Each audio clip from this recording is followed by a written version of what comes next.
National Prosecuting Authority head Shamila Batohi has warned that any cuts to the NPA's budget will undermine the gains made in rebuilding the unit and its ability to do its job. She was briefing Parliament's Justice Committee today. More on this, I'm joined by Freedom Under Law CEO Nicole Fritz and Lawson Naidu, Executive Secretary of the Council for the Advancement of South African Constitution. Good evening to both of you, and thank you very much for joining us on the Newsfeed Late Night.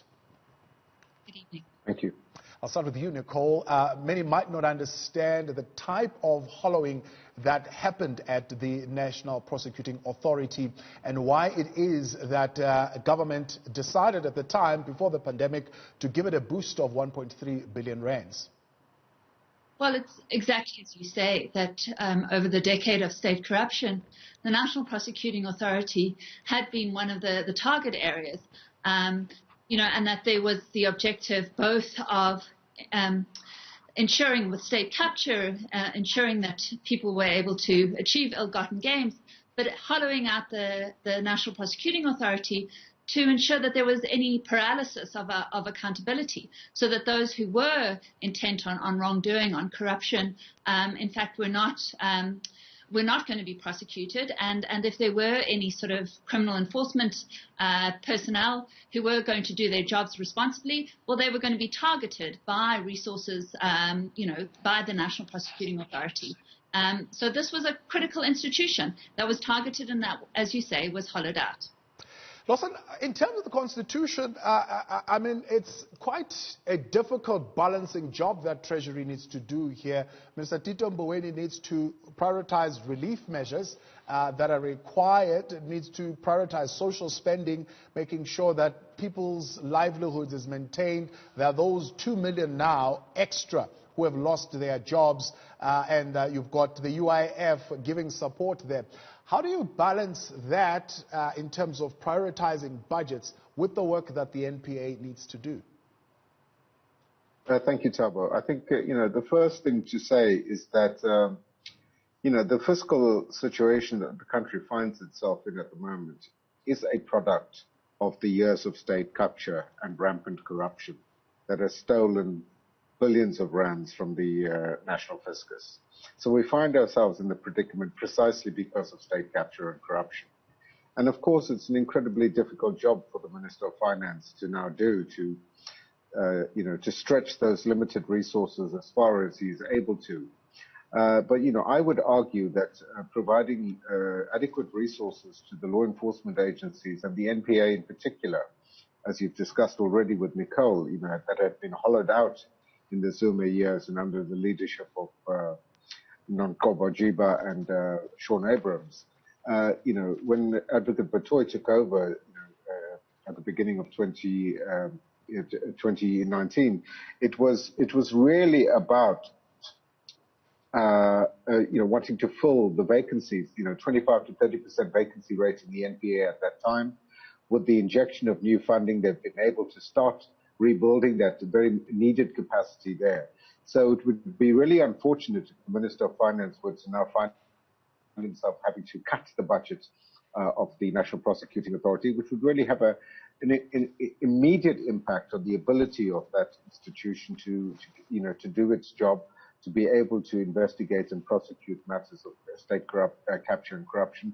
And that's not even going into its capacity to deal with everyday crime that ensures or plays a role in ensuring the well-being and safety of ordinary South Africans.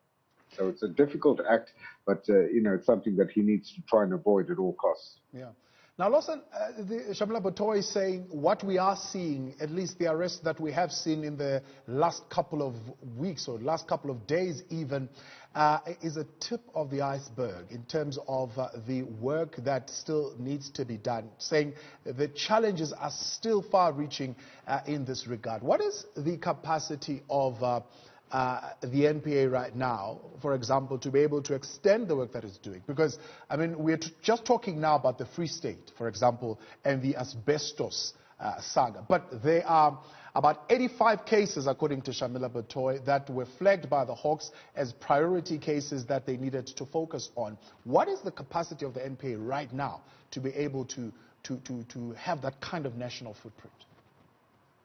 Well, I think the short answer would be that the capacity is currently inadequate. They are slowly rebuilding that capacity, and that's being demonstrated by the fact that we are beginning to now see arrests being made and matters being brought before the courts.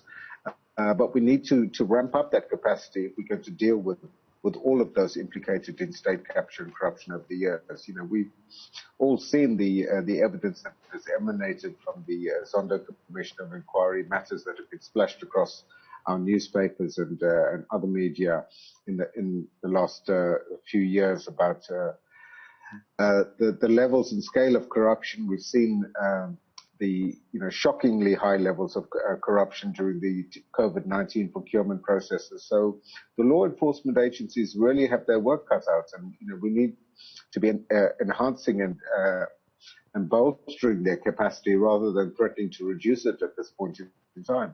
And this is a long-term goal. It would, in my opinion, be money well spent, because it will assist us, firstly, in recouping some of the money that has already been looted, and secondly, it will act as an effective deterrent to further attempts at manipulating of public procurement processes, and then, help us to get to a state of clean and ethical governance in South Africa.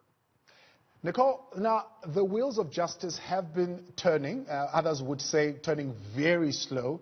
But are there offshoots of promise that we can cling on to at this point to say at least there is a turnaround at this institution and some work is being done, and those who are looting the states and stealing taxpayers' money are not doing so with impunity? Certainly, I think that there are some green shoots which offer us some hope. We've seen the arrests of the last few weeks. We saw the conviction and sentencing of Richard Mdluli, who was really a sort of kingpin, both sort of in state capture, but also in respect of his role in the capture of the National Prosecuting Authority. That's important. But as Ms. Batohi said, I think this is really just a tiny pinprick in this huge iceberg that is facing South Africa. It's not just the extensive corruption that has been perpetrated.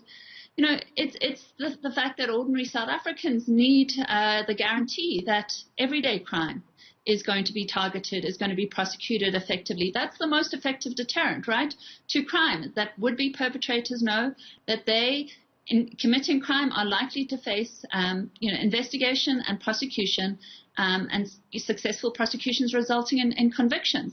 And there's not only that crime. I mean, 26 years into our democracy, we still haven't effectively dealt with the promise of our constitution, which was that apartheid-era criminals would be dealt with.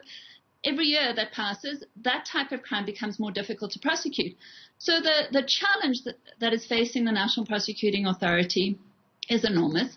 Whilst we've seen turnover in leadership, the highest leadership, people like Ms. Batohi and Ms. Cronje, I think, providing really sound leadership, promise, there are nonetheless people that are holdovers from the state capture years who continue to mean that there are question marks around certain parts of the National Prosecuting Authority. Yeah. There needs to be a kind of wholesale change in leadership, a guarantee of the integrity of those professionals. And so at this moment, for there to be a threat that the National Prosecuting Authority is going to face enormous budget cuts is enormously concerning about us seeing the realization of the promise that is being held out. And that's very important, Nicole. We are already hearing murmurs of some level of political pressure, at least. People saying, well, we are seeing what happened in the days of Polokwane, where state institutions are being used to fight political battles. Is Shamila Batohi able to withstand that kind of political pressure that will probably come with the work that she's doing as she's pursuing senior political officials or political leaders at this point?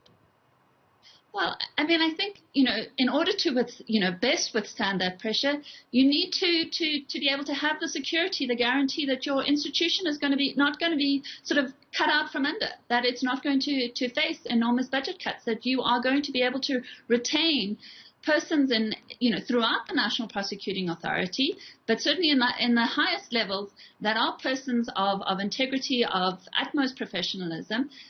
She needs that support. And if you are facing this kind of threat and insecurity, I think it makes it much harder to do the job and face the challenge that she is facing. It also, I should say, forces South Africa into a very suboptimal choice. So if there are budget cuts to the National Prosecuting Authority, in order for it to do its job, it's going to have to explore alternatives like rated private funding, donor funding. I mean, that's important, but it does hold out the risk of undercutting this guarantee of independence, of a prosecution that is free of any fear or of prosecuting, without fear or favor. It holds out the prospect of compromising that independence. And so it is very important that this central organ of the state, in fact, gets its funding and gets the funding it needs guaranteed by the state itself.